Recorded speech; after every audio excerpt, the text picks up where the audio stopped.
a girl a wine in a time. I move around like she don't have no spine. The next thing, how she find, she have the rest of them a wait in a line.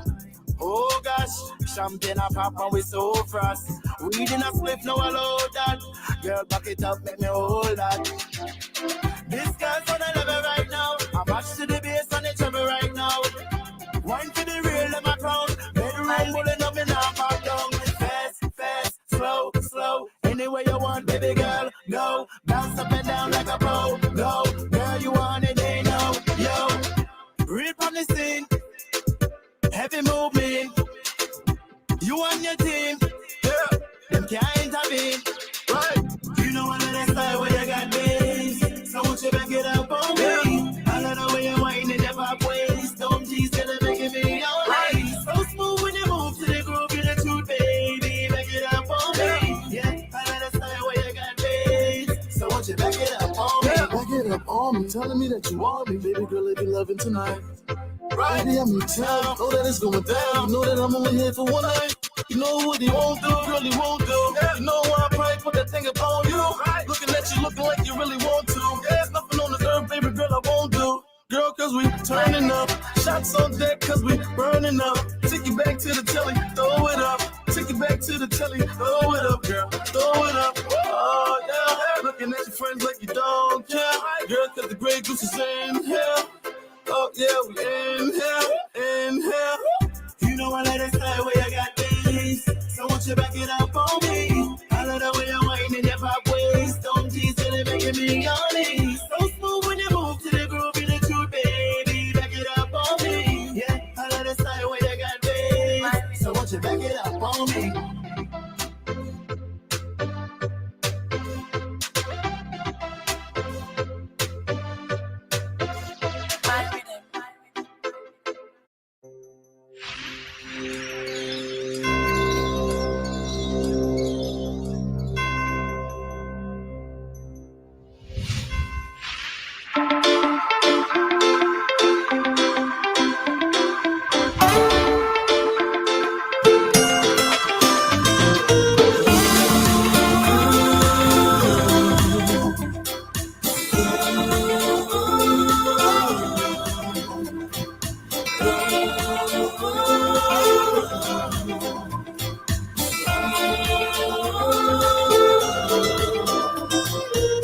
What you know about walking through the darkness, straight bullet flying, shining like torchlight, hit you in the head, make you lose your own life.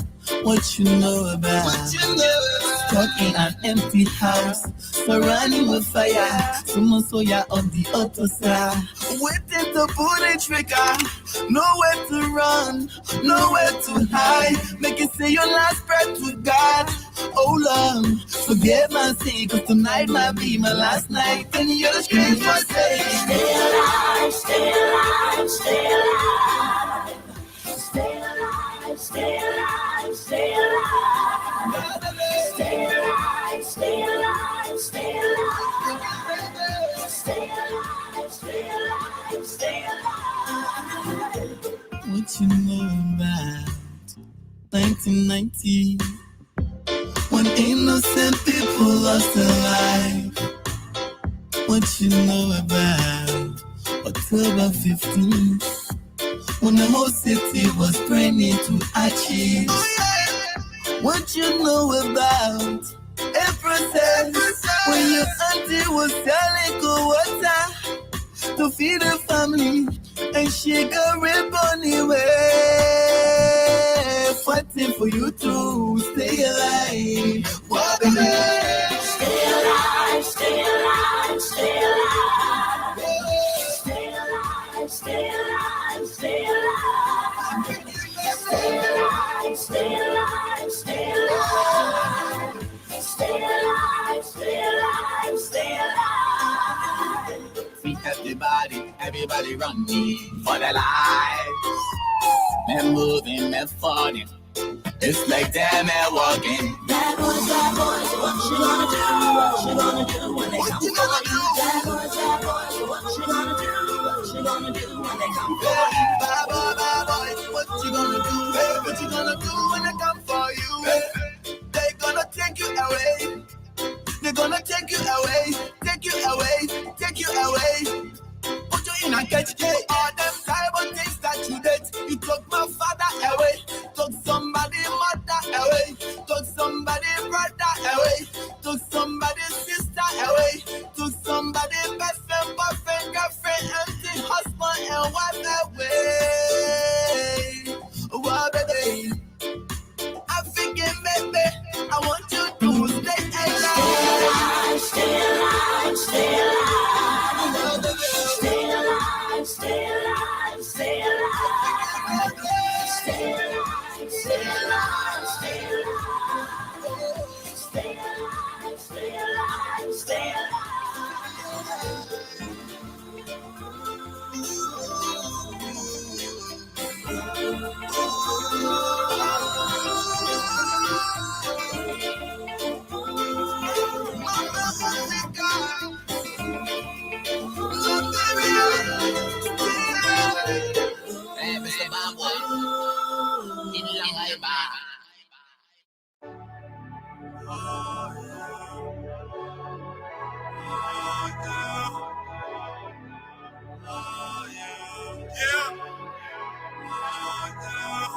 Every day and night, every night and day, I wanna love your body, girl, in every single way.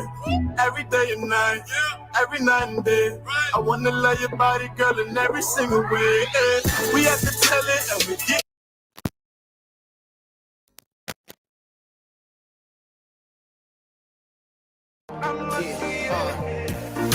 It is often said any sufficiently advanced technology is indistinguishable from magic. That is why I introduce to you a company with magic, SM Group Incorporated.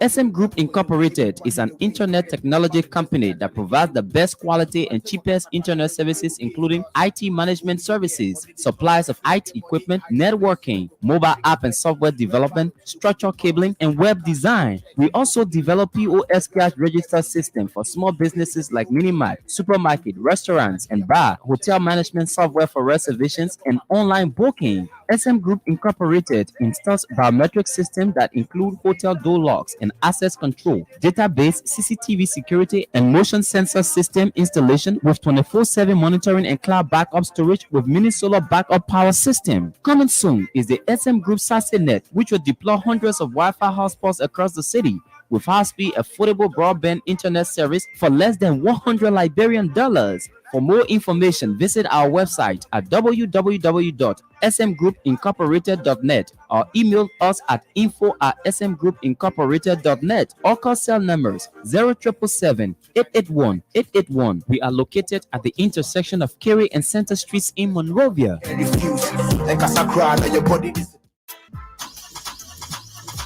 Do you know that maintaining clean and sufficient amount of oil is the perfect solution to preventing too much friction and overheating of your car engine? Remember that dye particles are deadly to your engines. So too is the use of the wrong kind of oil. Stop using recycled oil products on the market. Sunoco Premium Super Fleet Engine Oil is now in Liberia. The Premium SA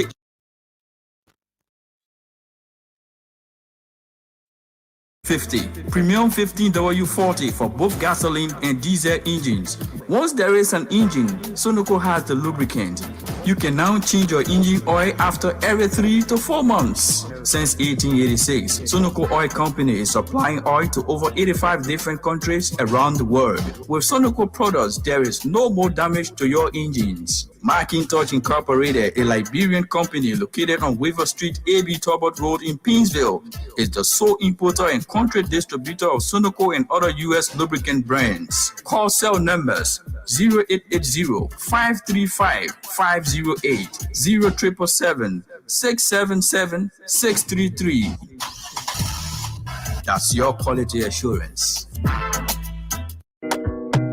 Another banger, baby, calm down. Pinter One of Delaware. Yes, it's Pinter One of Delaware, the name that counts when you talk quality painting works. For more than 2 decades, Pinter One has brought more life and vigor to thousands of residential and commercial complexes with our quality painting services. Give your homes, offices, bars, stores, hospitals, shops, etc. that look they deserve by choosing Pinter One of Delaware. For more information, call us on phone number 302-508-3034. Again, 302-508-3034. Or visit our website at pinter1.com/Delaware. Or better still, email us on ivan@pinter1.com or holly@pinter1.com. Schedule a free estimate and get 10% off by using the promo code Costa. Pinter One of Delaware. Renew your space, renew your life. She dey give me small, I know. Peter Masakoi Insurance Agency is the name that counts when you talk quality and affordable insurance services. Located in central New Jersey, Peter Masakoi Insurance Agency provides homeowner insurance, commercial and business insurance, auto insurance, life insurance, and a lot more. We partner with over 20 top-rated companies to ensure we provide affordable pricing and quality services to our clients. Not only that, we also offer free financial planning consultation, and we are licensed in 20 states across the USA. At Peter Masakoi Insurance Agency, our staff are well trained to handle all your insurance needs. Visit our website on www.pmasinsurance.com or call us on phone number 609-571-3037. That's 609-571-3037. Peter Masakoi Insurance Agency, your low-cost insurance partner. The Liberia Entrepreneur Educational Foundation, LEAFS for short, announces its opening this September for academic year 2022-2023 from nursery to grade 6. The school also offers technical, vocational, and skills training programs. LEAFS is an international school with United States and European curriculums. The school is in partnership with the American School and Teachers Without Borders, situated in Belgium. Our fees are affordable and our standards are international. We are located in Lee Hill Community, adjacent Building for Tomorrow, Upper Johnsonville, Monserrado County. You can contact us on the following numbers: 0880-381-249 or 0770-529-870, or visit our website at www.leaffoundation.org. Registration is now in progress and runs until September 12, 2022.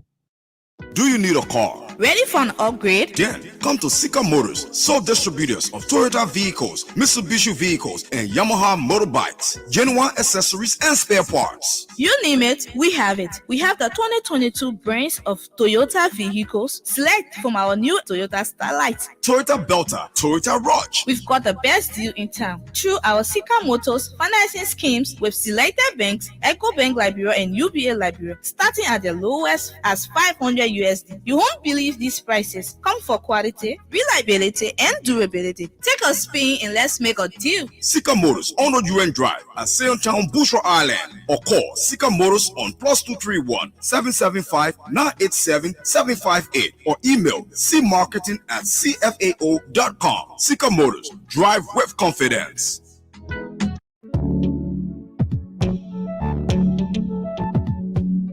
We all know the headache we go through sending money to our loved ones, friends, and family in Liberia. High fees, long lines in banks, the usual complaint of the system being down, such a waste of time and energy. That is why I was very happy when I learned that SendWave is now in Liberia. So now I can send money anytime from anywhere directly from my smartphone to the MTN Lone Star Cell mobile money account of a loved one, friend, or family within seconds for just a tiny fee. So download SendWave now to your phone from your Apple Store or Google Play Store. Add your details, and don't worry, they are very safe and secure, and start sending money today.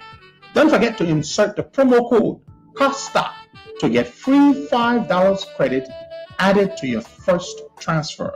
SendWave is secure, super fast, and by far the most affordable way to send money to Liberia. I'm Henry P. Costa and a very happy customer. Thank you.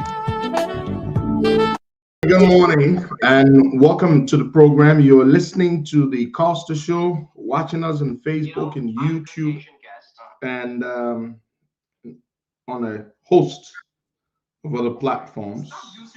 It's a beautiful day to be here, as usual, the 30th day of August 2022.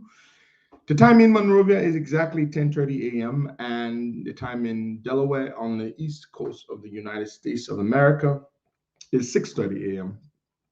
It's a beautiful day, and we're glad to be here. Good morning, Boakai. Good morning, Costa. George. To our many listeners. Good morning, Eduardo. Good morning, Tevez. Good morning, Anthony, Henry Costa, David, the happy people man. The man's always happy. The happiest man you could ever possibly meet. The man's always happy. A couple of things here before we go any further. It is with deep sadness that we announce the passing of the late Dr. Joseph C. Guano. For those of you who went to high school in Liberia, junior and senior high school, you must know who Dr. Joseph C. Guano is, because one of his books, Liberian History Up to 1847, I believe that's what it's called. It was one of our history textbooks. And so Dr. Joseph C. Guano has passed away. For more than a year now, or for more than a year prior to his passing, it was reported that Dr. Joseph C. Guano had taken ill, and he was doing very, very badly health-wise. There was even an effort to raise funds to, take him abroad or so for advanced medical treatment, or for even fairly decent medical treatment. I don't know what condition he had, what kind of medical problems he had, but he's gone. He's no more. He died, I'm told, in Nimba, his home county. Dr. Joseph C. Guano was a man of uncommon intellect. He was a great historian. He served during the Samuel Doe era as Liberia's ambassador to the United States of America. And it's so sad, folks and Boakai, that a man such as Dr. Joseph C. Guano died the way in which he died. We all will die, but we should die with dignity. And for him to have gotten sick to the point where people were practically begging people to give money for him to go and receive treatment, that he was more or less abandoned. It's sad. And I'm told he has big adult children, grown adult children, some of whom are in the United States, and that their father, now I know the family must be grieving the loss of, Dr. Joseph Guano, but because he was a public figure, or at least for a period of time during his life, it brings into question the bigger picture. Should we as parents rely on our children to provide for us, especially if we are from a country such as Liberia, where our social security system is pretty bad? You can't depend on it. You can't rely on it. Well, in this country, in America, when you work hard and you work long for a certain number of years, you have a secured social safety net that's going to provide for you when you're retired. You don't need your children to take care of you. No. You have Medicaid, Medicare to provide you medical insurance so you can receive the best medical treatment or medical care there is. You have your Social Security monthly payments that will come. And you also have your 401k. So you don't need your children. People, 70, 80 years old, they never call their children to pay the bills or to do anything for them. But in Liberia, we see our children as our investment, as our retirement cushion, our social safety net, so that when we get old and can no longer work, then our children are going to take care of us. But Boakai, you should not depend on your children to take care of you. And this advice goes to everyone. Always ensure that you will be taken care of when you are old and can no longer earn an income, because your children might not be there. So do the best you can do for your children, but do not rely on them to take care of you. No. I'm not saying that's the case with Dr. Joseph Guano, but we heard they were begging for money to treat him. They were looking around, oh, can you help, please? We need to take him to the hospital. Please help us. We need to take him to the hospital. He's sick. He's sick. For a man such as Dr. Joseph Guano to have even been the subject of solicitation or begging so that he can be provided for. I mean, I remember many months ago, I got a call from a lady and in Liberia, and she said to me that she wanted me to raise some money for the former vice president. He was vice president for a very brief period. John Gray was vice president of Moses Blah. John Gray. And I was like, yeah, I know he was vice president for a very brief period, but I mean, we need to do something about that as a country. We need a good social security system in place to protect our elderly when they can no longer work, so that we may provide for them. I'm not talking about politicians. I'm talking about every single Liberian who works hard and works long. We have to have a system in place that social security system in Liberia. How much do they give you? 2,000 Liberian dollars a month, $3,000 a month, and it's a struggle to even access it. We need a better social security system in place so that our elderly people can receive good care when they are old and can no longer work. Because now you're way back in when, I will take care of my children today, so when I get older, they will take care of me. Your children will take care of themselves and their children. That's what they will do. If you're lucky, you'll have children that will take care of you. If you're not lucky, you're going to end up giving them the best, and then they're going to treat you like a charity case. They're not going to feel like they're responsible for you. So don't rely on your children to take care of you. Invest in your retirement while you are able to earn money. That is my advice to you. Peace to his ashes, Dr. Joseph Guano. Well, he hasn't turned to ashes yet, but I want to say rest in peace, Dr. Joseph Guano. We wish your family our deepest condolences. You are free now. You are free of suffering, free of the illness, free of everything. You're in a better place, Dr. Guano. Now, something else here, Baga, we're going to move on to. The ANC has taken a decision to suspend their youth chair.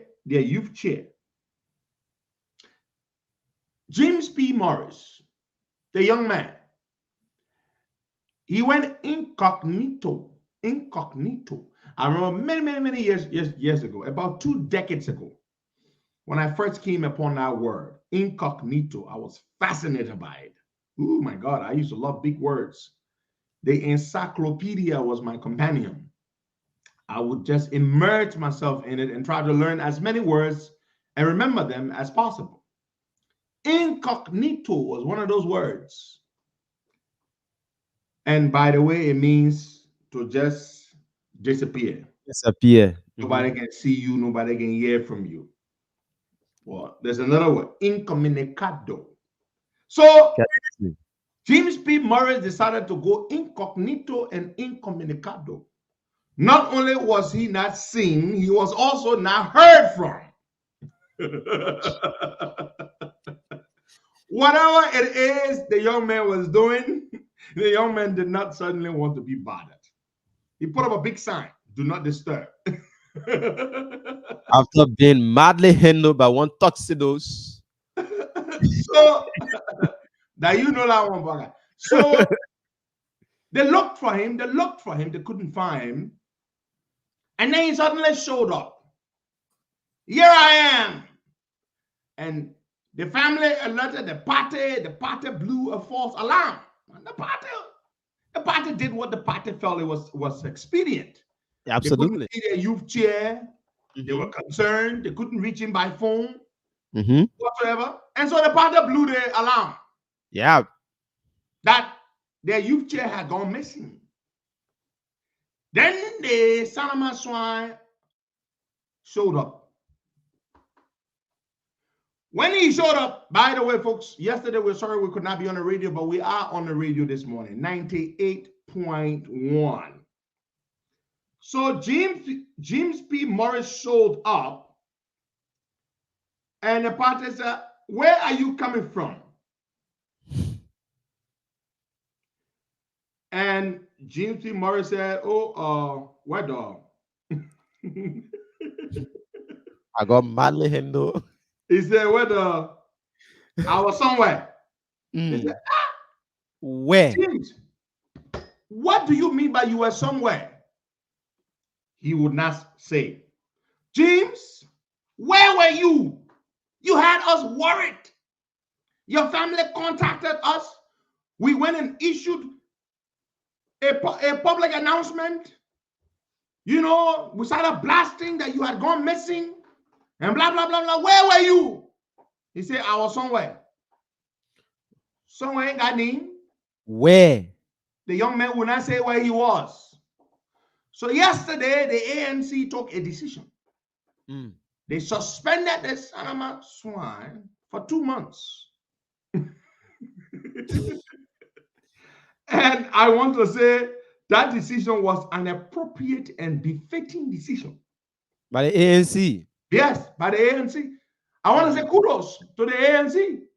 How the hell are you going to go missing for over 24 hours, have everybody worried, thinking something bad has happened to you, and then you suddenly show up and you refuse to say where you were, and then you expect people to not get mad? I mean, where was he? Where do you really think that boy was?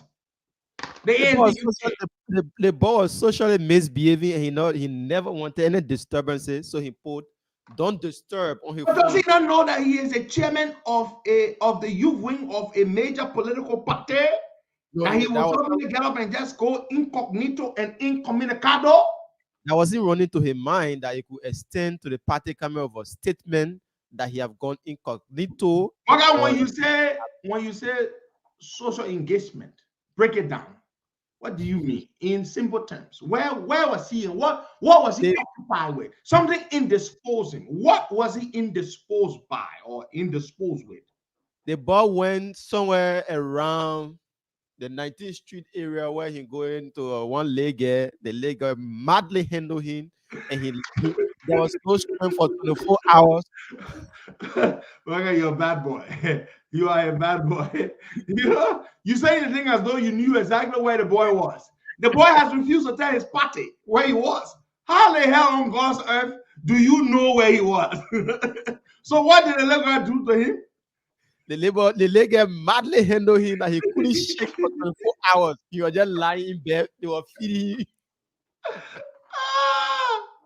Somebody just remember eating lobster and BB chicken.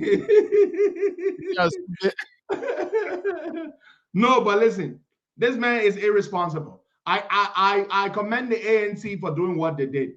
You know, they suspended him for 2 months. He's irresponsible. And the fact that, but if he actually went to some girl's house who, in your words, handle him, you know, pleasurably handle him, by the way. Let me qualify that.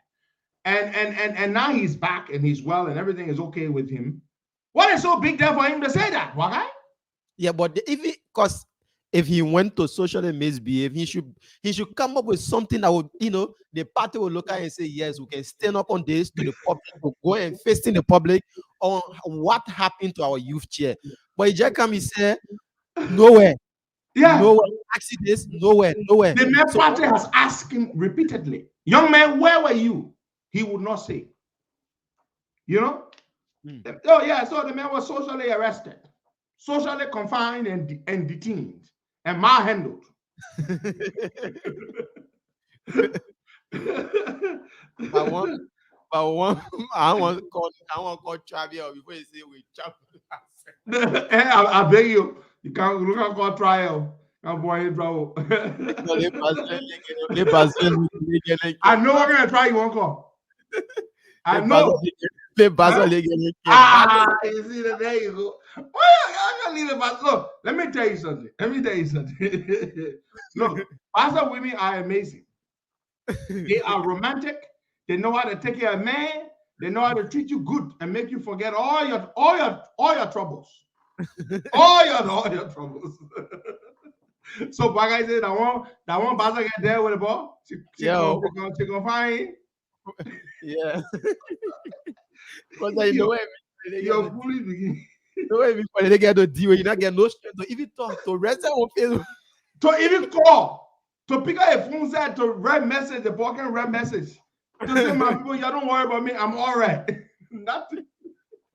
He is an irresponsible man. But those are the people when you get power to, they can mess up badly. Yeah. Absolutely. He's an irresponsible boy. But let's move on to something else here. So Darlington County, the comedian, Darlington County. You know, somebody told me a story. I don't know who.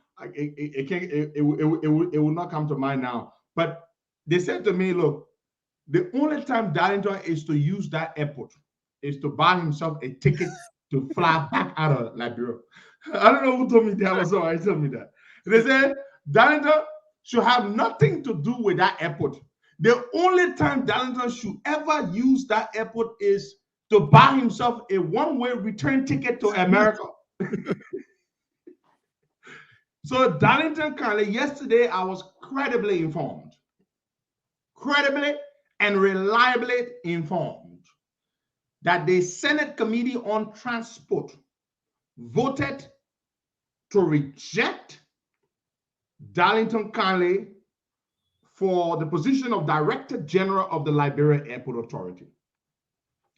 That information comes from an unimpeachable source, so credible and so cogent that it cannot be impeached. Therefore, we will go with that information. So Darlington County, folks, according to my source, shall not be appointed as the Director General, or shall not assume the position, because I know some people get confused. Oh, but I thought he was already appointed. No, he was nominated by the president, and pending confirmation by the Senate, the president would then appoint. That's the way it works. But anyway, I'm not going to,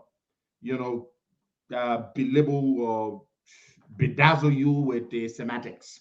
More importantly, he will not be taking that job as the Director General of the Liberia Airport Authority. And as that individual said, the only thing Darlington should have to do with that airport is to buy himself a one-way ticket to return to America, to continue to do basement baby showers and birthday parties and stuff like that. That's his area of expertise. Baby showers, birthday parties, wedding receptions, stuff like that. I have been at several events where Darlington has performed.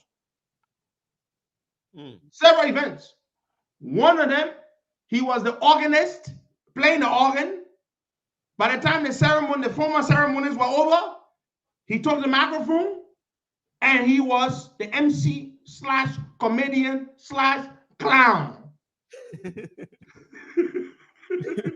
Double slash. yeah, double slash. So the only thing Darlington County should have to do with that airport is to buy himself a return ticket to Philadelphia. The people of Philadelphia are missing Darlington.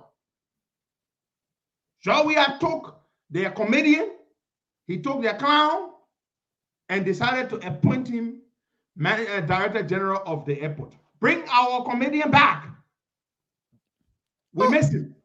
Because the man couldn't, since they appointed the man making the library, the man couldn't finish from local entertainment area called Calabash. The man can drink profusely. The BBS. They be beer, they make it, they bug and drink. You know, one time my brothers asked us to go out, so I went and saw the man. I saw Thomas Fala, all of them sitting there. Oh, I see my brother now, the man in Kosu, where people can go do social thing, and the man in Kosu for help. But you know the man won't low impressive now because the man has been appointed. So the man won't low formal. Yeah. The man in Kosu to the club, Drinking legal drinking large beer. That bug can get chopper. Huh? The man had a good job as a truck driver, 18-wheeler truck, making lots of money because of drinking, because of his indiscipline to control his drinking. He lost his license, his CDL license because of his drinking. That's the kind of man we're talking about here. This is a man who has no discipline. He gets drunk.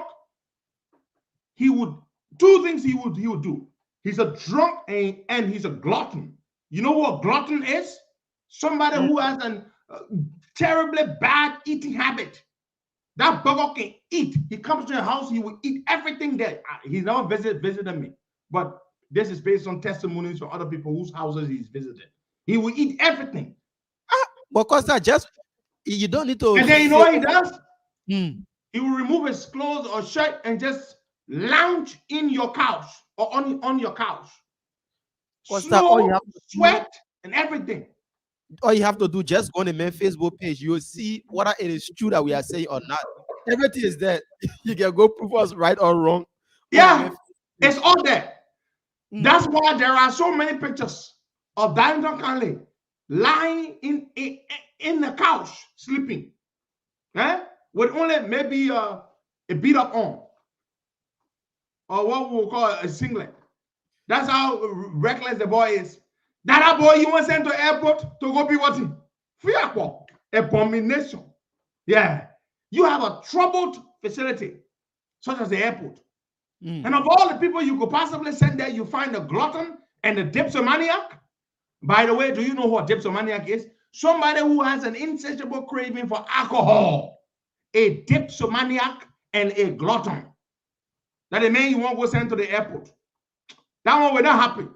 We miss our Darlington Conley, our East Coast comedian, MC, organist, clown, everything. We miss the man. Send the man back.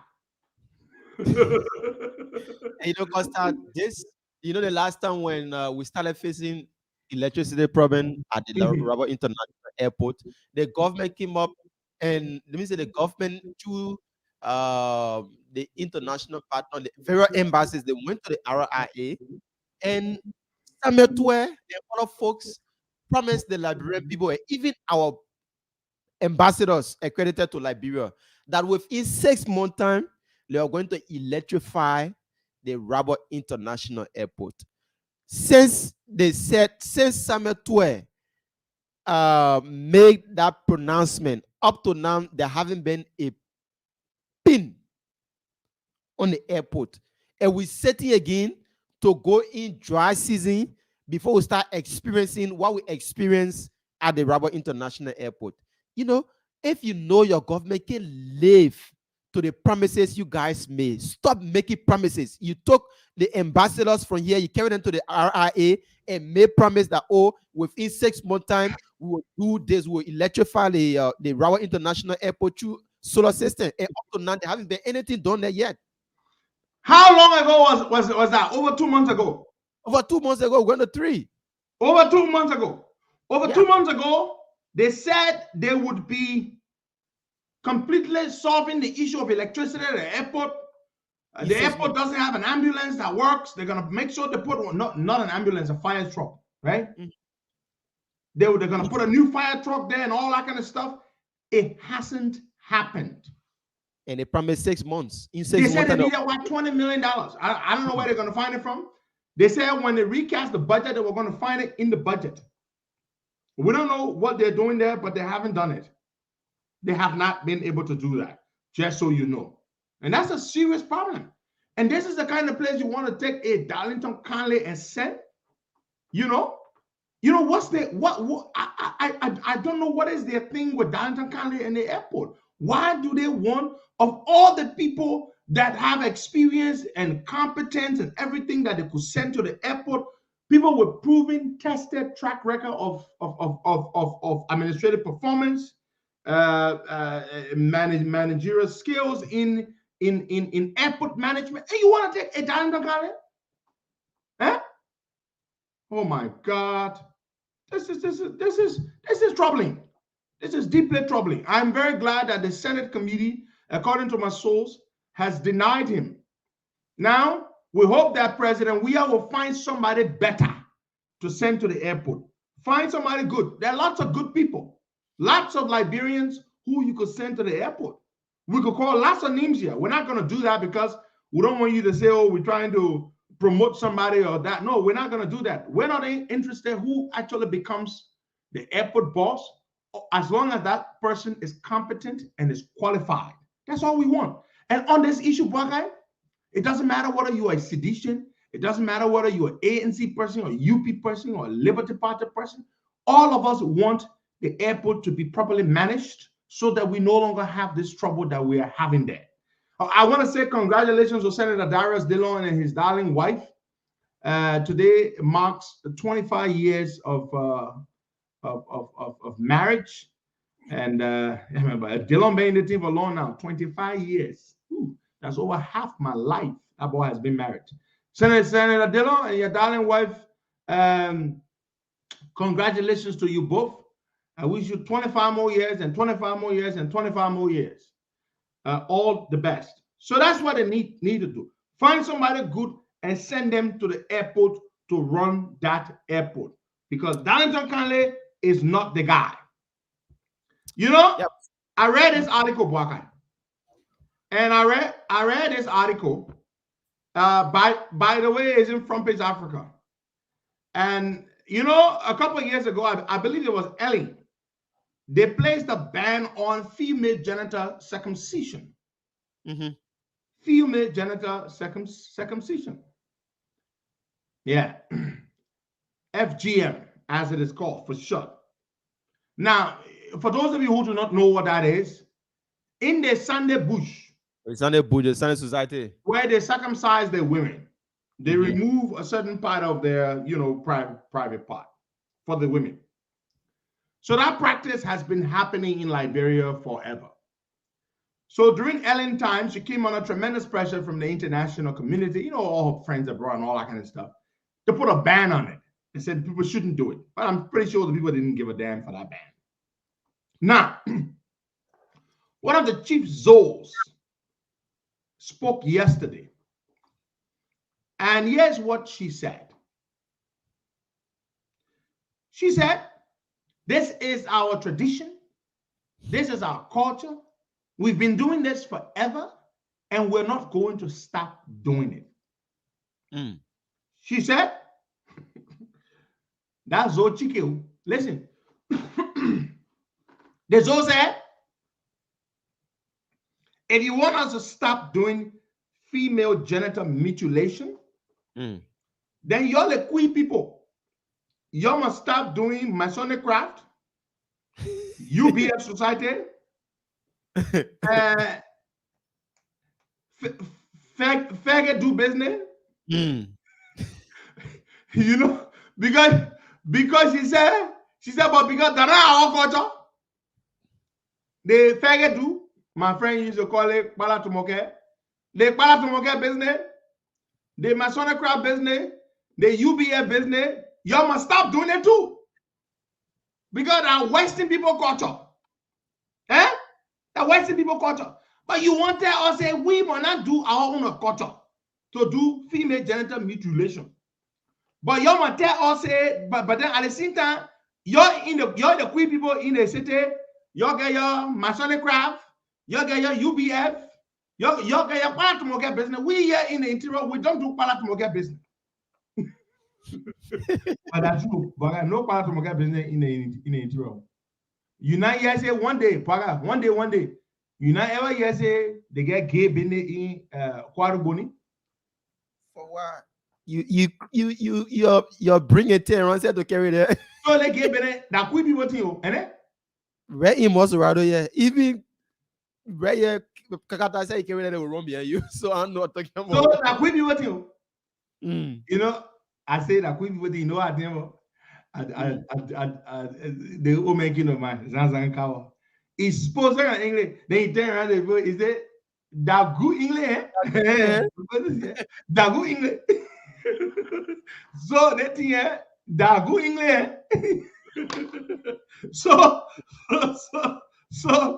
the people are saying, leave them alone to do their thing. My people, why I say? My people, that good thing, you leave the people, The people say, you do your own. You do your Paramoga business. You do your UBA business. You do your Masonic crap business. You must lead them so they must do their female genital mutilation business. Yeah, but Costa, even when Ellen was in power, it was just, minimized, but it was not curtailed. It wasn't. Let me tell you something. The people never stop doing that thing. They're not going to stop it. Yeah, it can stop. They're not going to stop it. It's part of the culture. So the Sano society, the Poro society, if there is anything you think like can get rid of those society within Liberia, you are joking. You are mistaken. Because even they will say, oh, the Sano society, they will not catch people cheering, they will not catch the boys cheering and carry them in the bush. You should inform the parent when the parent agree before you carry that cheering in the bush. No, they don't do it. If you are not part of that, if you're not part of them, in time for them to get people to carry them there, you come on their way. They don't announce it. They don't even no. They can say something when the devil come in. Yeah. But when they catch you, they don't need to speak with your parents to ask you whether they will carry you to the zoo bush. No. Yeah, they don't. If you are a Porowa, me a Peleman. Those who are not members of the society. If you are a Porowa and the devil coming, stay far away. If you are a Kanamun, you can count us out. So the Oma is saying, the Zoe, say, you're my leader alone. You do your business, you're leading to do their own business. But the point she's making, she has a point though. Does she not? Yes, you do, because she's asking. It doesn't mean I think that they should do it. Because that practice has a lot of negative impact on the women. When they grow up, they have a lot of they've said that there are lots of things that happen to them that affect them, that affects them, and all that kind of stuff. But the point is that they say you must lead them alone, let them do their own, that their own culture. And I don't know. You can move or you Porowa. No, these things, I don't know if it's happening in other country like the Sunday Society. Are you kidding? They got it all over. In lots of countries around Africa. They practice those things. In Africa, you have to get rid of it. It's going to be very, very hard. It's going to be very, very hard. Yeah. So later on in the program, we will have guests from the Annie Doe Memorial, the Annie T. Doe Memorial Foundation. They will be our guest this morning. A power couple. They've done a lot for education in Grand Bassa. They have a school running there. They're doing a lot of great stuff. And we will be speaking with them on the program this morning to have their upcoming annual gala where they raise funds, and they've been running this program for a long time. They're going to be our guest this morning on the program. In 25 minutes, we will have them on the show this morning from the Annie T. Doe Memorial Foundation. There you go, Vivian Dudu-Ado. It's practiced all over the place. It's not just in Liberia. It's practiced in Africa. It's practiced in many other parts of the world. In Asia, they do these things there. It's not just there. It's not just our place alone. They do it all over the place. I want to say shout out to the people at Bravo Water. Bravo Water runs a one of the best water treatment facilities or processing plants in the country. Their standards have shown to comply with best hygiene and sanitation practices. They have one of the best quality assurance system in the industry. They use 3 different layers of water quality analysis to ensure that the water quality meets the highest possible standards in the industry. They recently carried out a massive renovation of their facility at White Plains. And so if you're looking for good and safe drinking water, the best possible on the market, Bravo is the water to look for. The best water. And you know, one of the things I like about them, Bwaka, they have a lot of local Liberians as brand ambassadors. Ain't your own best friend? She one of them, Bwaka? No, she's for. Oh, okay. No, don't call the other people. I beg you. Yeah. We're not talking about other people. Yeah, you want. I beg you. Yeah. No, but they do have. They have a lot of local Liberians as their brand ambassador. They miss Manoroa. Yes, she's their brand ambassador. Yeah, they have I think Goretti Atoka. Yeah, she's their brand ambassador. Yeah, so Bravo water, man, the best water. I will post after the show a short video I have of their facility just to give you an idea to see for yourself what their facility looks like and the kind of processes that the whole water production goes through at Bravo facility at White Plains in Cardwell. All right, so fantastic group there doing a great job. And you know, wherever you are, even if you're in a company such as Liberia, if you are doing something, do it at the best level. It doesn't matter whether you're doing it in Liberia or a third world country. Be the best at what you do. Meet the highest standards possible in the industry. And that is exactly what Bravo Water does. To meet the highest and the best standards possible in the industry.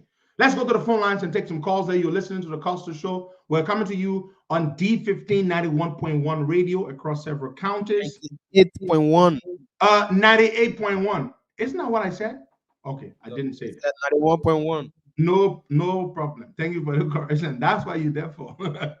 So we're going to go to the phone lines and take some calls there. The LAA Director General nominee has been denied.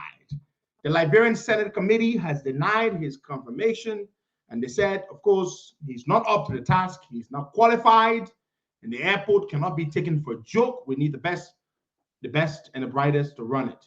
And Dr. Joseph Guano, the Liberian historian par excellence, has died. He died in Nimba County. Peace to his, may his soul and the souls of all the faithful departed rest in perfect peace, and may light perpetual shine on them. We're going to now go to the lines and take some calls. In 22 minutes from now, we will speak with our guests. So, Bwaga, let's take some calls there. There's this story. Yesterday, the government of Liberia reached out to the government of Oman, asking them to stop issuing visa to all Liberian citizens due to the trafficking issue. But that's one way to deal with it, Bwaga. Go on. They asked them to do what? They stopped issuing visas to all Liberians. To Liberians, yeah. So that was a request made by the Liberian government up until they can get all our citizens, our sisters back from Oman before they can start issuing visa again. So that was a request made by the government of Liberia to the people there in Oman. That's one way to stop it. That's one way to curtail, to stop the influx of more Liberians to Oman. Yeah. Liberians who more than likely would be subjected to bondage and slavery and all that kind of stuff. But what about the people who are already there?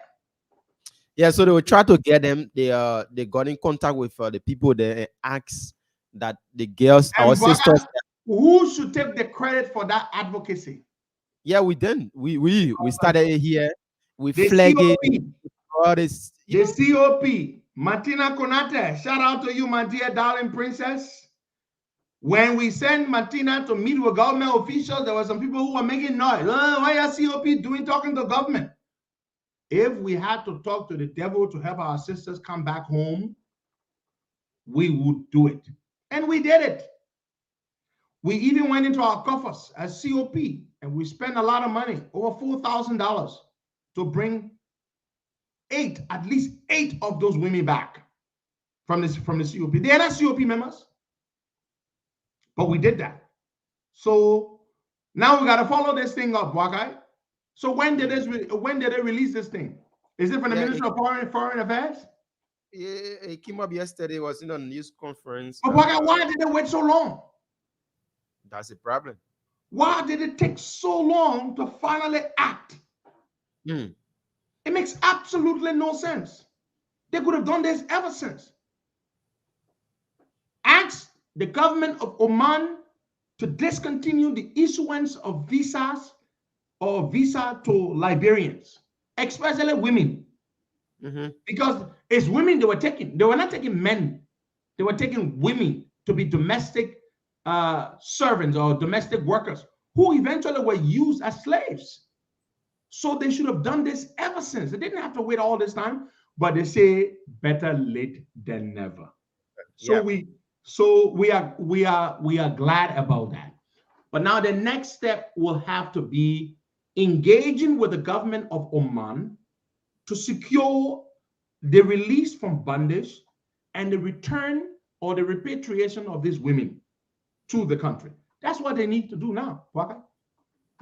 Because they're going through horrible, horrible things in Oman.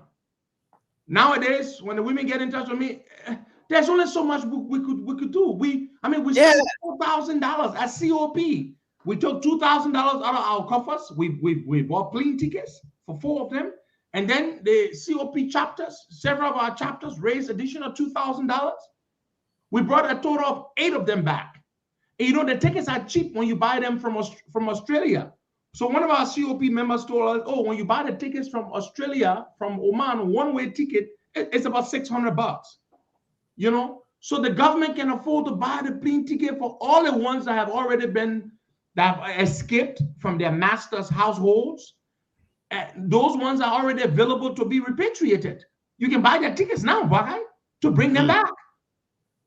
The ones that are still in their masters' households, still being subjected to slavery and stuff, you can work with the government of Oman to ensure that they are released and return home. But then again, that is not very important to our people. We will go to the lines, to the phone lines. We'll take some calls, and then when we return, we'll take our guest, Mr. and Mrs. Francis Asio.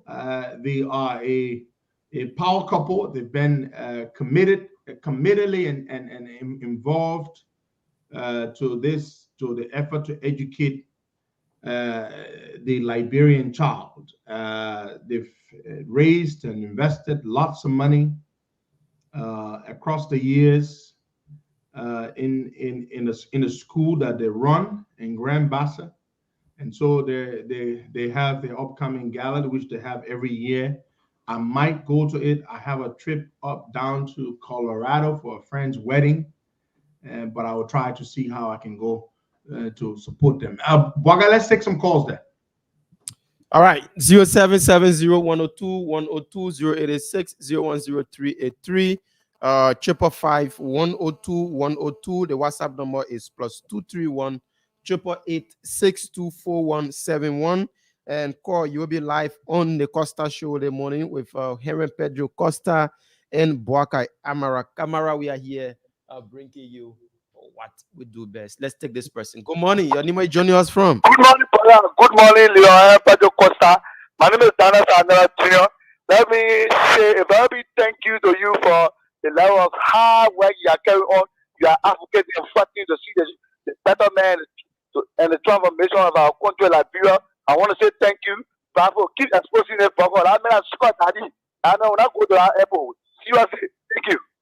Thank you so much. Let's cross over to the diaspora people and take this call. Good morning. Your name is joining us from? Oh, good morning.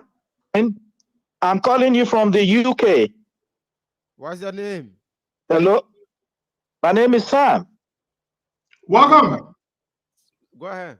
Yeah, first of all, I want to congratulate your service for helping the Liberian women in Oman, and also to thank the government for the first move. But most importantly, Liberian government should speak to the ECOWAS country as well to do the same thing. Okay. Thank you so much. Let's take this other person. Good morning. Good morning. Good morning. Yep. Your name is joining us from? My name is Roman Udabe, and I join you for Nickel Time this morning. Let me say morning to our leader, Helen Petro Costa. You know, this morning, Waka, this morning, something caught my attention, and that one thing leader said this morning that have to do with our airport. You know, Darlington calling can be taken serious. We are calling on the Liberian Senate with immediate effect not to confirm Darlington calling. Darlington go and do a committee business.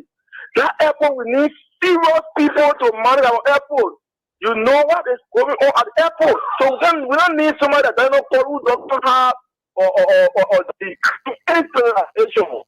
So we are calling to not confirm him. We need it. Thank you very much, Baka. Thank you so much. 86010383 555 wherever you are, keep calling. Baka, you know, let me hold you there. I want to make this point. So the Supreme Court Chief Justice nominee, who's currently an Associate Justice on the bench, she's been there for some time now. Sienna Hill. Sienna Hill does have experience, yes. I have no question, no doubt about her competence. But you know what's interesting? Sienna Hill is cool. The entire government, the Southeast, the entire government, all the heads are now going to be from one part of the country. The president is from the Southeast. The speaker is from the Southeast. The deputy speaker is from the Southeast. And now the chief justice is from the Southeast. The Senate pro tempore president, Abachi, is also from the Southeast. Can you imagine that, Waka? Wow. The president is from the Southeast. Sienna is not from Nimbao. No. She's not from Nimba. She's from the Southeast. I stand to be corrected. Sienna is not from Nimba. So the entire government, the leadership of the entire government, from one part of the country. That I don't think we've ever had it like this before. There is no demographic balance. Everybody is from one.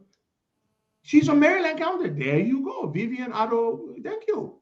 Sienna is from the Southeast. She's Gribble. That's what I'm told. So everybody is from the Southeast. Jesus. And the Southeast, you don't make up the majority of the country. Hello? You are not. Yeah.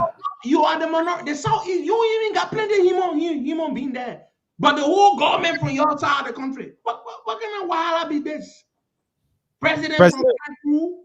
Southeast. Abache from Grand Crew. Fonati Kofa from Grand Crew. Buffer Chima from Maryland. Now the Chief Justice from Maryland. Talk it. The whole government. So then what do we have now? We who are from the other counties. No. We're not reflected. The other tribes, the demographic, the ethnic diversity of the country is not reflected in the government. It's just one. So you see, and you know why they do that? Because they believe that their kinsmen would protect them. Their kinsmen will stand for them, and I don't blame them. Tribalism, it works all the time. So for me, I don't have a problem with Sienna Yo's qualification or her competence. But here's what I do know what Sienna Yo will do. Sienna Yo will be George Weah's poodle. Anything he wants her to do, she's going to do it. That's what's going to happen. That is exactly what's going to happen. But Baga, we'll leave it there. We'll go take our guests now, and then when we let them, when they leave us, then we will resume. That's what's gonna happen. So we're gonna move on to something very important: education, and those making a stride. Let me take this down so that we can see this beautiful couple very, very well. Good morning to you folks. Welcome. Good morning, Henry, and good morning, Worker. How you guys doing? We're doing great. I take it this is your first time on the Costa Show? It is. We've been trying to. It is. It's our pleasure to have you. And before we go any further, I just want to say kudos to you. Thank you so much for everything you've done and continue to do for education. Just providing an opportunity and education for lots and lots of Liberian children. Good. This is what I wanted to do. Now we can see you both much clearly. Welcome to the show again. Thank you, Henry. Thank you so much for bringing us on. Okay, so we're gonna start with the Madame of course. Now I'm friends with you guys on Facebook. I've followed you guys for years, and by following you, I mean follow your beautiful family and the great work that you do in the country. And I remember one time I saw a glimpse of you guys. You were in Liberia when I was there just about the same time, and our cars practically passed by. On the airport when you were coming that very day. And I recall very, very well. I do. But welcome, guys. Let's start with Saya. And so this is we're gonna start by talking about the foundation first and what it is you guys do. I know for those who do not know. Let's start with her to just open up this conversation with what led to the founding of the Annie Do Memorial Foundation. Thank you so much, Henry, and thank you, Waka. And to all the listeners, I want to say thank you for this opportunity. When you think about Annie Do Memorial Foundation, the first thing that comes to mind is my mother. So I was born and raised in Grand Bassa County. My mom and dad are from Maryland, but we were born and raised in Grand Bassa County. So that's the place I call home. We grew up in a very underprivileged community, just like every Liberian child, not having the basic necessities, food, running water, clothing. Those were all privileges. But my mom did not receive formal education, but today she remains the most important educated woman in my life because she valued education. She always believed that education is the game changer. And she taught my 9 siblings, I'm the last from 9, a family, a very big family. And she taught us the value of community, faith, and education. My mom was one of those children who lived with the elite family, never had opportunity to go to school. She wished she could go to school, so she fought so hard to get that opportunity to her kids. And when I was 14 years old, she died in a car accident. Wow. Just before the Liberian Civil War. And those values really stuck with me because I knew there that without education, there is no way I could sit before kings and queens and have the opportunity. So fast forward, God bless me, came to the United States, acquired all the education, got married to my sweetheart, we had a family, and then we went back in 2010. Little did I know God wanted me to do something. When we got back in 2010 in Buchanan, where I was born and raised, the situation was very devastating.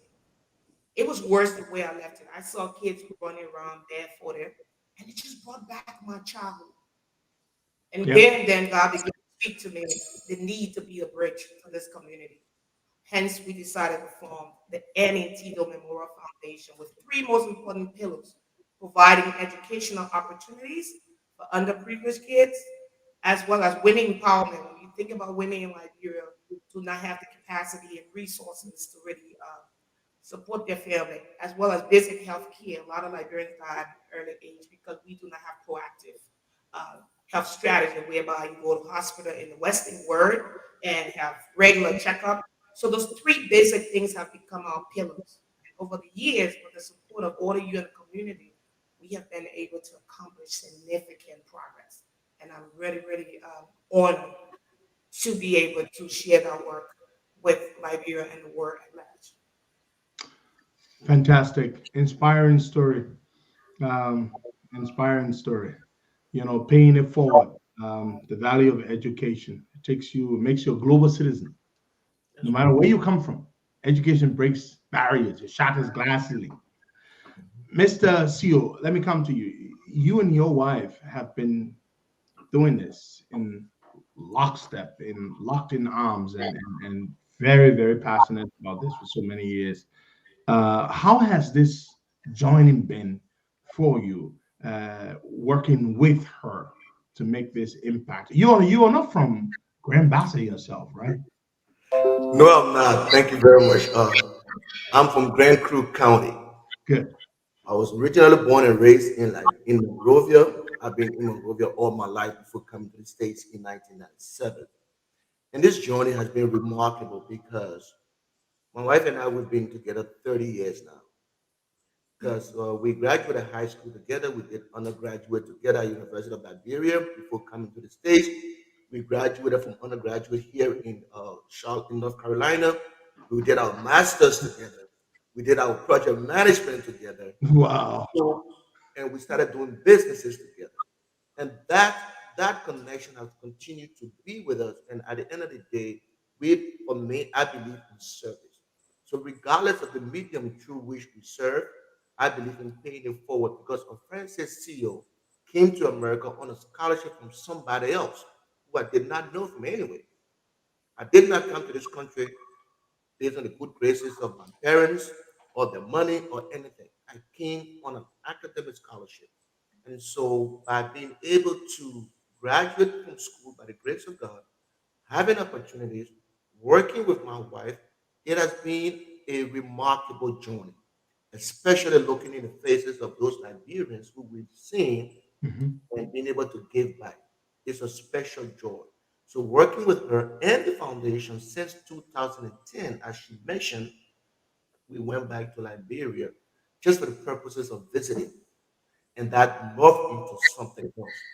11 years later, we can confidently say the service to our people is on a forward march. It's true. It's remarkable. As I said, I have followed you guys for years.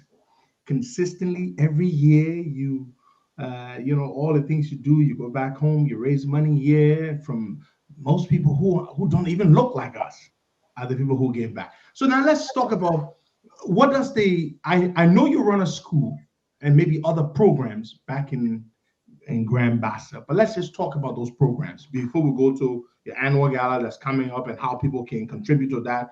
But let's talk about that. What sort of let's talk about the program that the foundation runs in Liberia, or the programs. Definitely, Aaron. So when you look at the genesis of our programs, right? I want to speak to some Liberians who are on the show listening. We all have the ability to make a difference. 10 years ago, when we had the vision to educate a Liberian child, we did not have this level of support that we had, but we believe in the community. We believe in the power of connectivity and connection. We started 10 years ago with just a blueprint to build an elementary school. And that blueprint, we were able to sell the vision. The Bible says, write the vision, make it plain, and it will come to pass. And we brought the vision up to the U.S. and had our first fundraiser. I want to recognize Ben Sambi today. He was at that point our first honoree, and he gave us a lot of tips in how to raise funds. And when we started with the vision of just building an elementary school, we needed to raise about $100,000 to go to school. Share the vision in the U.S., had our first gala, and raised that $100,000.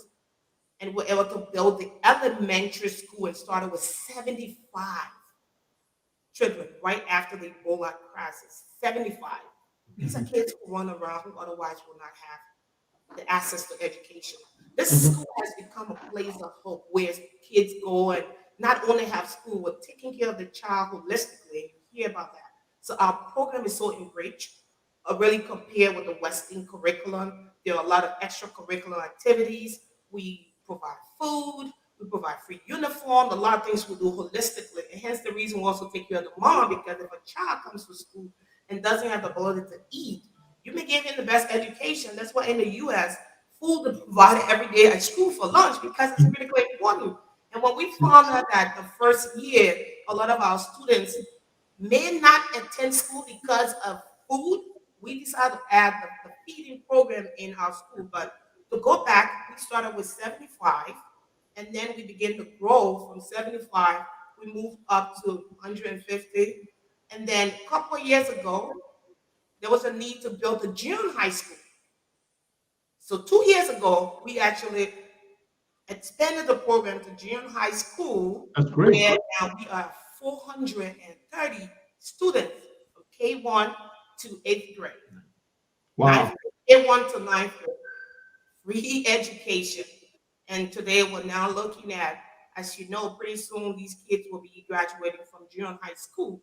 We want to see them through. We want to be able to provide them college education, vocational education. So our goal is to follow these kids to the end, to build a high school, the last phase, and follow them through the college education, vocational training, to see them be able to work for themselves and provide back to Liberia and the global world.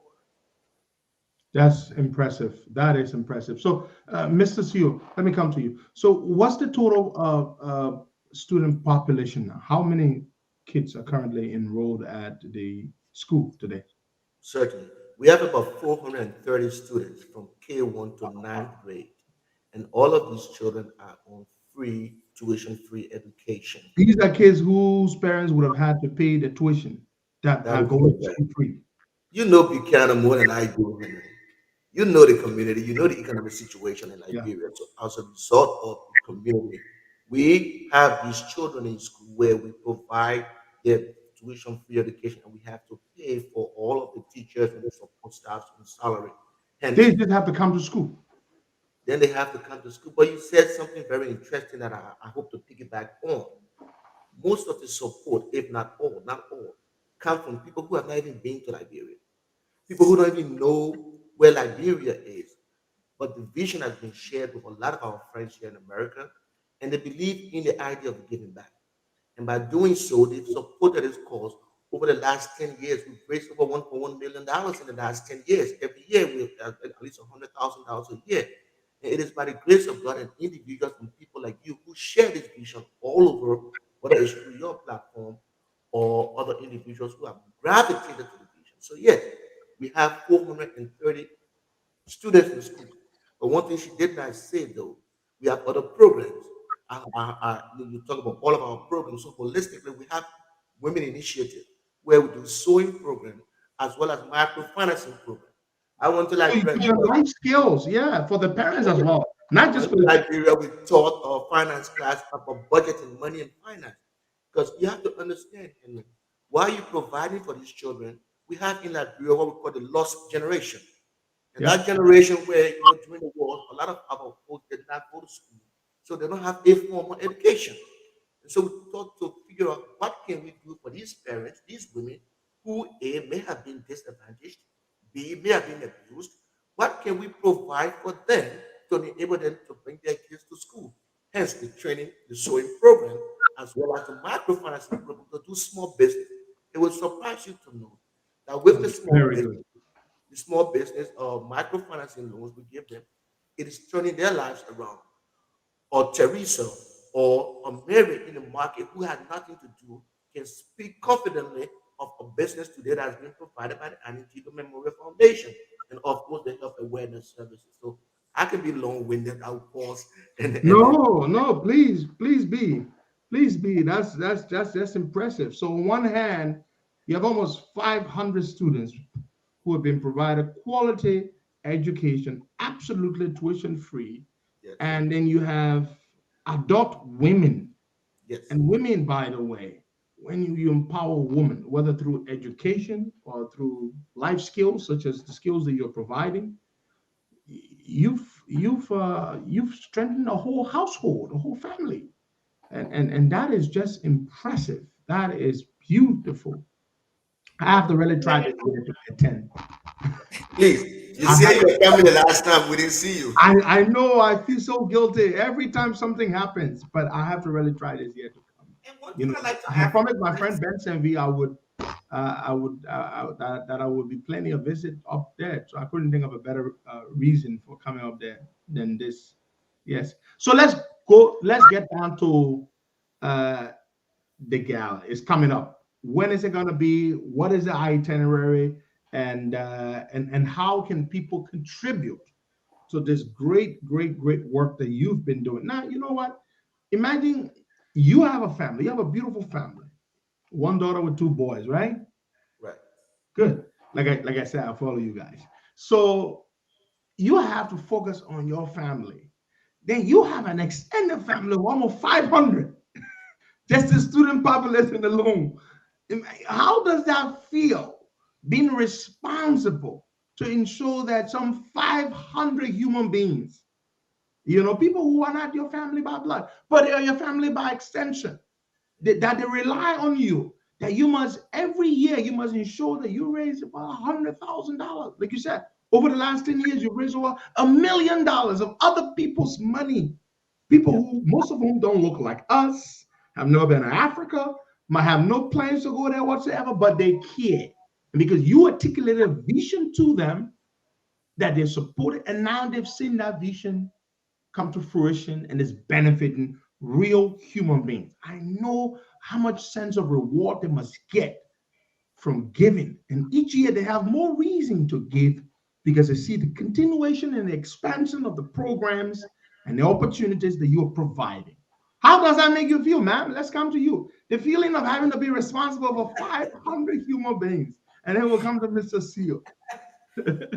It's for me, I feel like it's the icing on my life. I have been fortunate to accomplish a lot of things, from building a successful family, a successful career, and just to be able to give back in such a way has been very rewarding for me. But sometimes it can be very burdensome. And I'm grateful for the family that I have, my entire family, including the kids. I'm very supportive. We prayed for this foundation every day, the entire household. And the community of supporters have been amazing. So even when I don't want to, when I'm tired, when I'm questioning God, if it's going to be possible, there's always another person who comes along and say, we're here to support. We have a great board of directors who believe in the vision, who will give everything they can. And for people, when I see the staff at the school, we have 25 people that are employed that make US dollars. When I think about their families, just before the July 26th, we usually pay our staff the first week of every month before July 26th to call and ask if we could pay them for August before July. And I want to talk to the busman, can we talk to the busman, Francis? And he had a call with them, and they were appealing the need to take care of their family and provide food. Those are reasons that keep us going. God, I have running water. I can open the faucet today and have water in the U.S. I have food. I have access to get a job. I can make money. But these people do not have the ability. And even if I'm tired, I cannot, because the livelihood depends on me. When I think about those moms, we didn't even mention, as the women graduate from the sewing program, we produce the uniforms and we pay them. So we're creating employment opportunities. So when I think about those moms who are calling me and saying, my daughter, you grew up in this community. You are the only hope that I have. These are some of the reasons we cannot give up. When I hear about the little girl from the school who tells me, I will not be able to learn my ABC if we did not have this place. Those are all the reasons we cannot give up. That is great. Mrs. Hill, how does it feel? I know on one hand, a great sense of reward, great sense of joy and pride, being able to work tirelessly with your wife to give back to that many people, but then again, a great sense of responsibility. Yeah, Henry, all of us do something for a reason. You wake up every morning and educate the Liberian people as well. My friend Cecile is impregnated with passion and service. I say this because we carry a pregnancy in us as Liberians, some of us who happen to come on this side. And I share this with everyone sometimes when I'm doing public speaking and what have you. I say this because it's a great sense of responsibility. Yes, we have 3 children. God has blessed our children. Our oldest is doing his master's right now in Florida, right? My daughter is at UNC Chapel Hill. And my son is in 10th grade. He will soon be getting out. By the grace of God, he is providing for those people. But what I like to tell people all the time with this pregnancy or service that we carry, I tell people during my public speaking that the comfort and the convenience of Pharaoh's palace will not allow us to forget about where we come from. I say this Amen. because Moses himself saw himself grow up in Pharaoh's palace, but yet he was troubled by his lineage. He started to work. So people ask the question all the time, why worry about Liberia? You have a big house here. You have a good family. Why worry about Liberia every morning, Henry Costa? I hear But that at all the the end of the time. day, it is in my DNA. Yep. No matter how successful and great we, some of us now, can become in America, we have a lineage that we cannot forget about. Hence the reason for our service. What brings me pride is seeing the face of a little one who's able to say, don't leave me here. Please help me. When we go to Buchanan, sometimes you know the story. When we go to Buchanan, sometimes you see the faces of those little ones. They are happy because we are providing this opportunity. That's what brings me joy. That's what brings me happiness. And I want to continue. When we come back to the States, there are people here who continue to lift our hands up, even in those days that we want to give up. We want to say, let's give up on Liberia or let's give up on this program. There are people here who we have taken to Liberia, missionaries, who are even more passionate about what we do than ourselves. They're mission super winner. They won't never be the Liberia before. They ain't got no reason to be concerned about anything. We got no reason to be concerned about my country. So why is she so concerned about my country? It gives us the impetus to continue serving. So do Hence, more. I say to you and everyone out there, we are sitting on our shade today because somebody many years ago planted a tree. We want to plant that tree so somebody else can sit on our shade tomorrow. That's Beautiful. what we're doing this cycle. That is just beautiful. And the both of you, very fine, uh, well educated, very, very articulate. Um, I can see why incredible people of integrity, character. I can see why people entrust you with their resources, and of course they can see for themselves. Almost every trip you make to Liberia, some of these supporters or board members of yours will tag along to just see for themselves firsthand and interact with these children who are benefiting from their generosity. And that's just beautiful. You have an incredible, incredible story. And we should. So let's now go to the itinerary, Madam CEO. Where are we? What's going to be happening? Or what are the dates and all of that? So that those who want to come, who live near and far, who want to get in touch, and of course, if you have a number that you want to first put out there to communicate with people, you have your flyer. We will post a flyer for you as well on Facebook. Spread the word. Let people know how they can chip in. I will do my best this year to come. Yeah. So let's talk about the itinerary. So I hear people asking what's the foundation, the Annie Tido Memorial Foundation. We're on Facebook as well as all social media. The website is www.atdoemf.org. Could you text it to me, please, so I can just pin it right under the video? Yeah. While she's going ahead with the itinerary. Yes. And so on September 17th, at 6:30 in Charlotte, North Carolina, will be our 11th annual fundraising gala. And this is critically important because this is where we raise bulk of the money to sustain the work. And this year, as we mentioned, we want to start to build the the high school facility and also be able to sustain 500 students. And we're trying to raise $200,000. And the different prices to attend the gala is $100 attending the program. You have access to food and all of that 3-course meal. We're gonna have some entertainment and picture taking, red carpet. We're coming up really beautifully attired. You know, Liberians, we love to dress. So it's $100 for that. $200 you will have preferred seating because we're expecting a full house. $500 is where you have 300 of that 500 goes to the child sponsorship. This is how we support the school. We're looking for child sponsorship. $300 the entire year will provide that child uniform, book bags, food, lunch, and everything. And then for $1,000, those are executive sponsors who want to contribute to the building project. 500 of your 1,000 is going to go to the building project, 300 go to child sponsorship, and 200 go to the cost of the event. And those who contribute the $1,000 will have a brick. So we're going to memorialize their names on the building in Liberia. So from $1,000 and above, your name will be memorialized on the building. So we're calling all Liberians, non-Liberians, to come out and support. If you cannot attend the event, you can contribute on our website or Zelle. I'll give you the Zelle information, info@ATDO. Text that. Or you can do Cash App, $ATDOE1.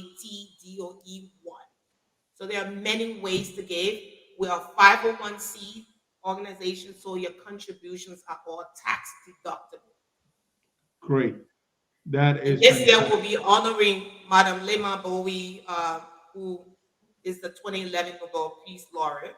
So she has graciously agreed to come out and support the event. So we're really excited and looking forward to that. Is there anything you want to answer?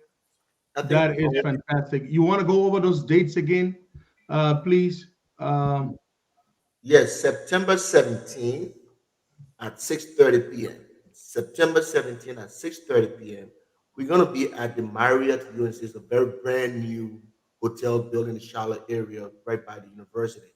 And we're going to be there from 6:30 p.m. where we're going to be honoring again Madame Lema Bowie, who was the 2011 Nobel Peace Prize winner. September 17th at 6:30 p.m. And we're also going to have David Mel fly in to entertain us as well. He made some popular Liberian songs, especially Grateful. We want to say that we are grateful in this season.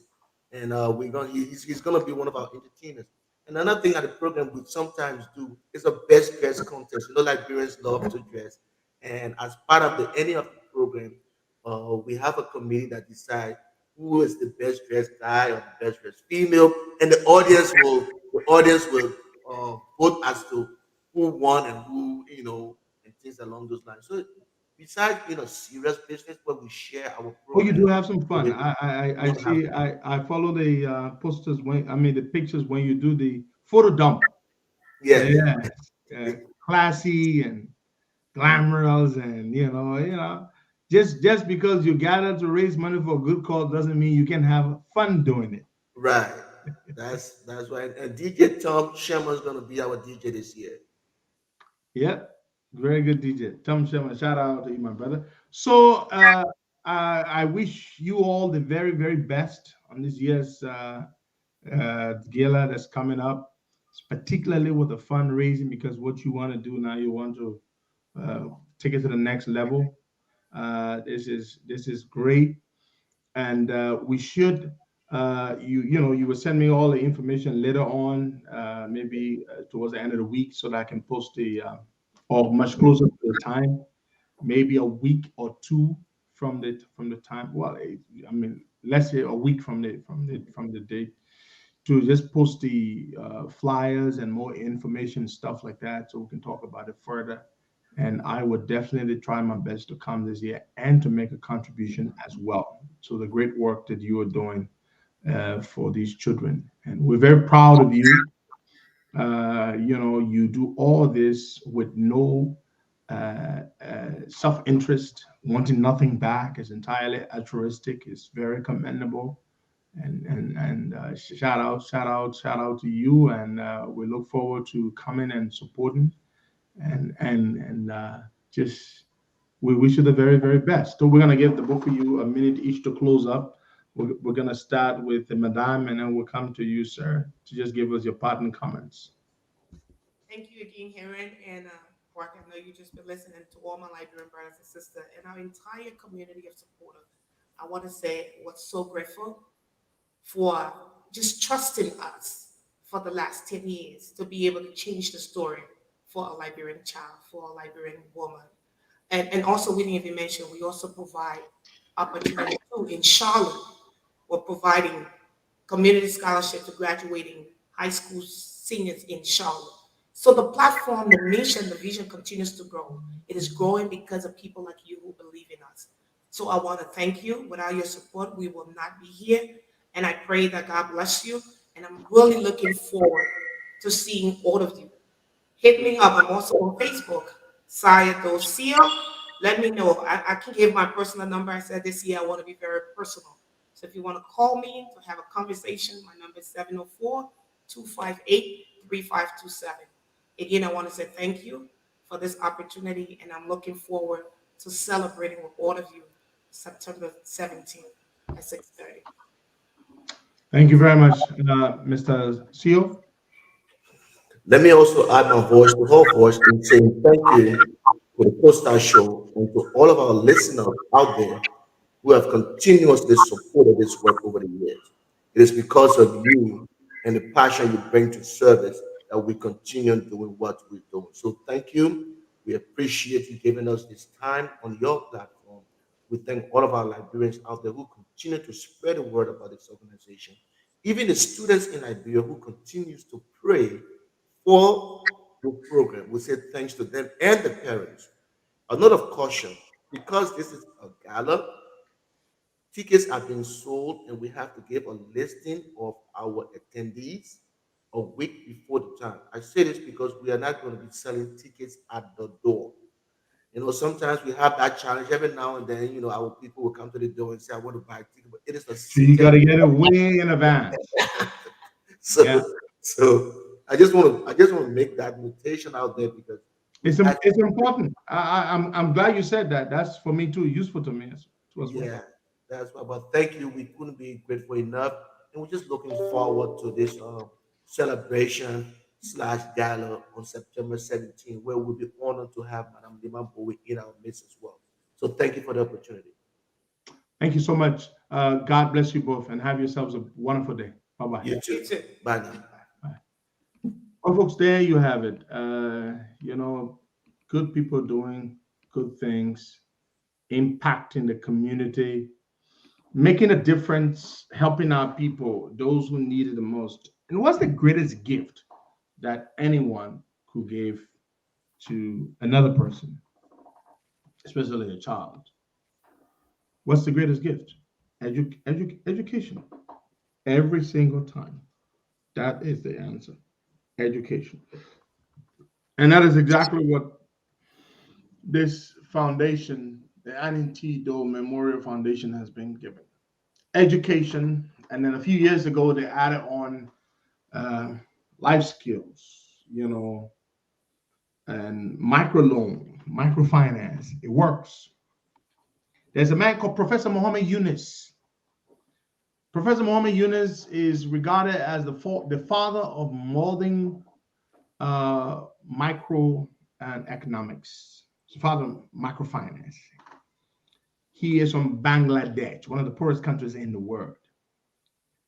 Many years ago, I believe it was in 1982 or 83 or 84, Professor Muhammad Yunus started a bank called the Grameen Bank.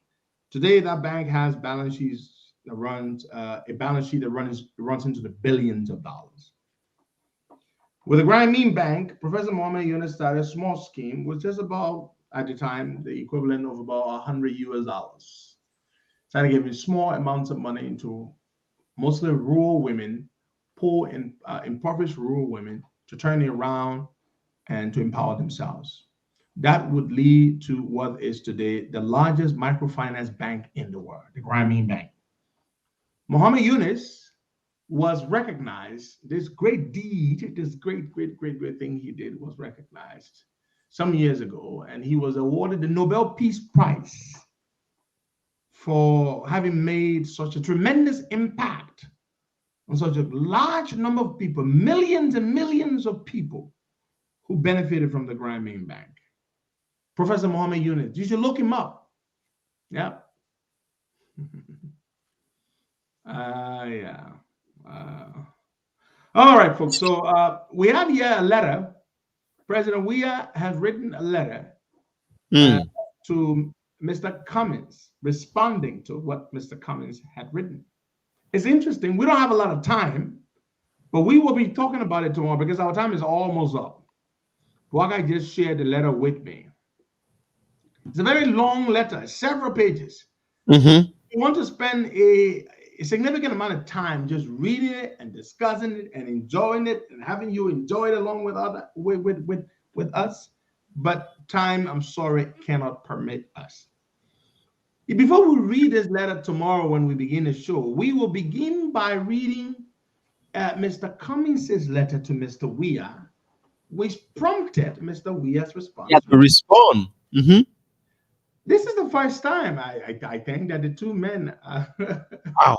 And Mr. Weah went really high. I don't know. Yeah. Bro. In this, I haven't read the entire letter, but just a few lines I've glimpsed at. Mr. Weah really did land some really terrible punches. Yes. Undercuts. He landed lots of brutal punches. On Ellis Cummins, I don't know whether Cummins is not going to be a knockout, from this response. But yeah, dog it. So the letter is he's talking about Cummins. He's glad Cummins got his voice back. He asking Cummins, where was your voice, Mr. Cummins, when 60 plus concessions awarded by the government in which you serve were found to be bogus, illegal, and inimical to the interests of the Liberian people? Where was your voice, Mr. Cummins, when the National Oil Company of Liberia was rendered bankrupt? But yes, Mr. Weah was rendered bankrupt. But Rob Salif is still around, the guy who bankrupted it. You are in charge. You are in charge. Mr. President, you can prosecute Rob Salif. Why the hell have you not touched Rob Salif? Where was your voice when the central bank was crippling under staggering unfettered borrowing by the government in which you serve, undermining the nation's strategic reserves and leading to a weakened monetary environment?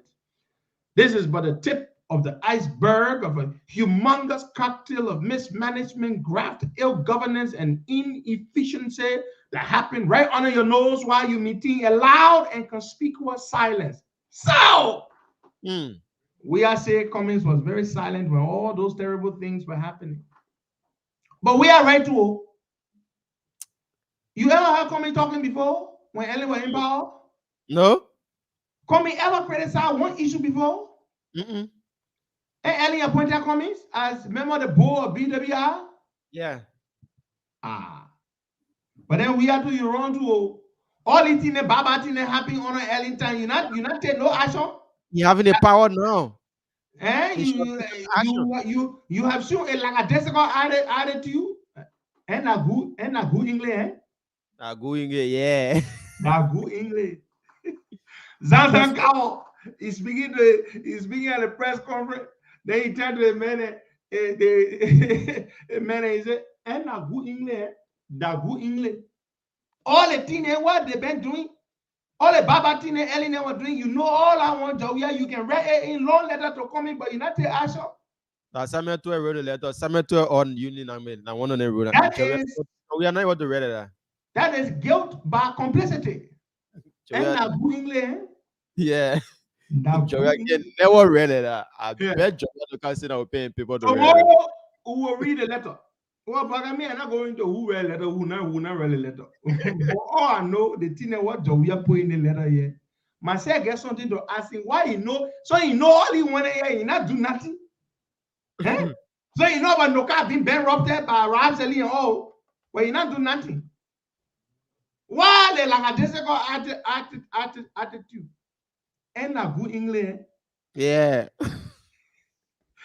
Is that a fun of buddy? That's a fun of buddy. And folks, we will sift to analyze, digest.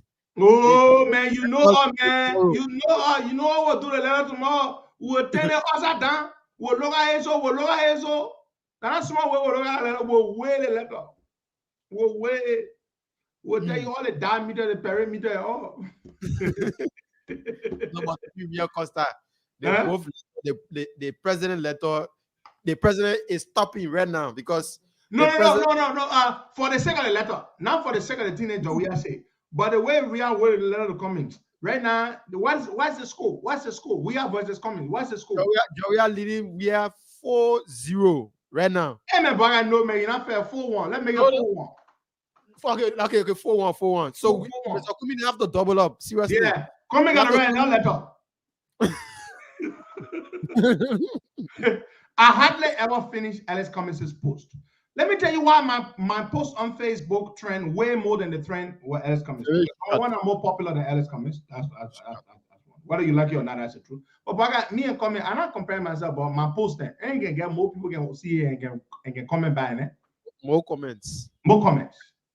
And I too, Very short and sweet. Okay. To the point. That's all. Cummins post can be long. You need to look. Cummins no bow. Cummins no bow. No, he is a well-educated man. No, I don't give it to him. Cummins is a well-rounded, well-educated man. But those of you who manage Mr. Cummins' post or his Facebook account, don't let the man run long thing. People not get patient. Like man, I like reading. I get patient for A. And I get patient. You gotta be trendy. You gotta be sharp. You ready to think sharp? Yeah, you will say you move up. After a few minutes, 200 people not see it, 300 people not see it. People are money and kitchen. You tell Mr. Cummins, the morale man post then short. Don't make it long. Because people not let reading. The man gotta go look at food to eat. They gotta read long thing coming red. So you're telling me let you really push short. You see my post there? You can see me read long post. Oh, wow. I know that I bring people very, very well. And besides that, when coming right into some of the things they coming and read that big people bobo in me writing, not small book. Marcel no BB bo. Marcel able to read BB bo too, but I can read BB bo. You know why I can read BB bo? Because I know my people they not know BB bo. I read the things simplistically so they can understand it good. Because that way, then they can run with it. Yeah, Pedro just wrote something there now. Damn it, the thing Pedro wrote. But you read higher than the people level. They must bring the thing down. The man no bow. When he's speaking to a board member, then to Chevron and the other BB company, where he working at, you can tell the BB bow. You think I know bow? I know plenty of bow too. But I can read the thing easy so people can understand it. Good, short, and sweet. Look at Joe Biden Facebook page. Yes. You not see Biden read long thing there? No. Biden can read short thing. Very short. Hey. But tomorrow will start. They let me. I know Mr. Cummins will read. Gonna respond. Oh, but what's my warrior and I start between Cummins and Jovia. Cummins will respond. But for now, the score reads is what 4-1. 4-1. Why people saying it disappointed in me saying it's not the president that wrote the letter. We're not concerned about that. President can read for himself. Costa, that's my view. President can read for himself. So y'all lead that one there. President can read for himself. Cummins said that big man. Cummins said can read one thing. The only thing Cummins can read, for himself that emails and text messages. Because that big man, basically, he not get time to go read long statement. Yeah, president can read for himself. But yes, I know that one there. That president can read won't speak. No, that people can read it. Obama, Joe Biden, that people then can read it. You understand? That people then can read their own name. Jovia wrote a letter. All I know is that they need on it. Now all debate will not do all debate. So watch out for the both letters tomorrow on the Costa Show. Watch out for the both letters tomorrow morning. We will open up with Mr. Cummins' letter. which provoked Mr. Ria's response. We'll dissect, we'll analyze, we'll decipher, we'll decode, we'll do everything with it. And right after all digesting the letter, we hope Mr. Kumi can come up with another one tomorrow so we can. Maybe before that tomorrow, we'll come Mr. Kumi read new one. Before we want to still wake up, we'll come with a new one. Okay, for their response, Mr. Kumi, it's okay to read long one. But going forward, anytime you want to read on Facebook, just read short thing. Why you think Twitter only get 120 characters for one post or one tweet? Because when you write a thing long, people not get patient to relay. Very short. Yeah, all you do, very short. Thank you so much, folks. God bless you all and have yourselves a wonderful, blessed day. The battle is on. Elizabeth Benedict Cummings versus John Manon we are. We are four. Cummings one. We're waiting for Nato tomorrow to see what are the scoreboard will change. And Cummings, that ball like banana ball. Joe, we are like banana man. You heard a man in Clarendon the other day. If you think you banana more than you, Cummings, your response to the man response gotta be strong. It gotta be banana response. And she be diplomatic, Costa, but you see we are letter to Cummings. We are letter not diplomatic or Cummings. It's not about diplomatic. FPC respond and Ale, you Mr. Coca-Cola man, you too correct. You gotta react by your response. Akpete C response. Lile Coca-Cola bele. Lile Coca-Cola bele. Coca-Cola you can drink it. When you want cool your test, cold one. They want you, that's not the time for it. They want you sort of read that by your code. You know what they call a seed? A seed. That's the one you might read, man. You might deal with Joey. You might not read no kind of weak response, yo. Dear President, I have read with great concern your response to my initial communication in which I laid out, I beg you, deal with a man. Put government for here more. I'm pumping the thing up. Listen, when Joey say if you are not president, you will carry me to Kiri Street to wait up me. What did I say to you? He said, President, we are waiting for you when you meant to come. Can we get government for here more? I'm gonna respond. That go to react with you. Yeah. Equal. So I said, Ernest comment, if you want me to ready respond, you can't to me. I'll ready respond to Joey letter. We are expected to see by your response. You know what by your I'm paying for you unless you pay me. Yeah, man. The men are banana. That ball play Coco and Missy. That ball play Black and Weka. That boy know everything. Both Kiliki and all, you know all. That's stupid. All right, folks. This brings us to an end of today's edition of the Costa Show. A very fascinating, very interesting one. And we will see you all tomorrow.